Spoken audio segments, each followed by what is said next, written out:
வணக்கம் நேர்களே, மயிலாடுதுறை செய்தி சேனலுக்கு உங்களை அன்புடன் வரவேற்கிறேன். தொடர்ந்து செய்திகளை பார்ப்போம்.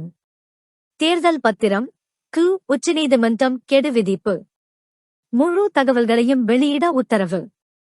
டெல்லி தேர்தல் பத்திரம் தொடர்பான முழு தகவல்களையும் எஸ்பிஐ வழங்காததால் உச்சநீதிமன்றம் கடும் அதிருப்தி அடைந்தது.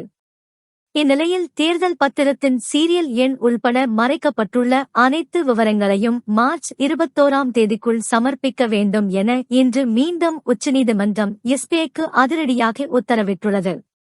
தேர்தல் பத்திரம் ஏப்ரல் 2019 முதல் டிசம்பர் 2023 வரை விற்பனை செய்யப்பட்ட பத்திரங்கள் பற்றிய விவரங்கள். மறைக்கப்பட்ட தகவல்கள்: சீரியல் எண், வாங்குபவர் பெயர், முகவரி, பணம் செலுத்திய முறை. வெளியிடப்பட்ட தகவல்கள்: நிறுவனங்கள் வழங்கிய நன்கொடை 337 பக்கங்கள், கட்சிகள் பெற்ற நன்கொடை 426 பக்கங்கள். அடுத்த கட்ட நடவடிக்கை: மார்ச் 21ஆம் தேதிக்குள் எஸ்பிஐ முழு தகவல்களையும் சமர்ப்பிக்க வேண்டும். 2017 இல் பிரதமர் மோடி தலைமையிலான பாஜக அரசு தேர்தல் பத்திர திட்டத்தை அறிமுகப்படுத்தியது. வெளிப்படைத்தன்மை இல்லாததாக குற்றச்சாட்டு எழுந்தது. தேர்தல் பத்திரத்தை ரத்து செய்யக் கோரி உச்சநீதிமன்றத்தில் வழக்கு தொடரப்பட்டது. பிப்ரவரி 15 இல் தேர்தல் பத்திரங்கள் செல்லும் என தீர்ப்பு.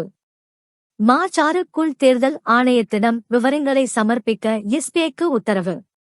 எஸ்பிஐ கால அவகாசம் கேட்டது, உச்சநீதிமன்றம் மறுத்தது. மார்ச் 14 இல் தேர்தல் ஆணைய இணையதளத்தில் பகுதி தகவல்கள் வெளியீடு. தற்போதைய நிலைமை: எஸ்பிஐக்கு மீண்டும் கெடு விதிப்பு. மார்ச் 21ஆம் தேதிக்குள் முழு தகவல்களையும் சமர்ப்பிக்க வேண்டும்.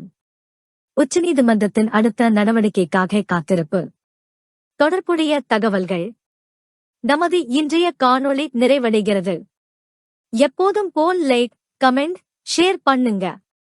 அடுத்த காணொளியில் சந்திப்போம். இந்த மாதிரியான மேலும் காணொளிகளை பார்க்க சப்ஸ்கிரைப் பண்ணுங்க. கமெண்ட்ல உங்க கேள்விகளை கேளுங்க. இந்த வீடியோ உங்களுக்கு பிடிச்சிருந்தா லைக் பண்ணுங்க.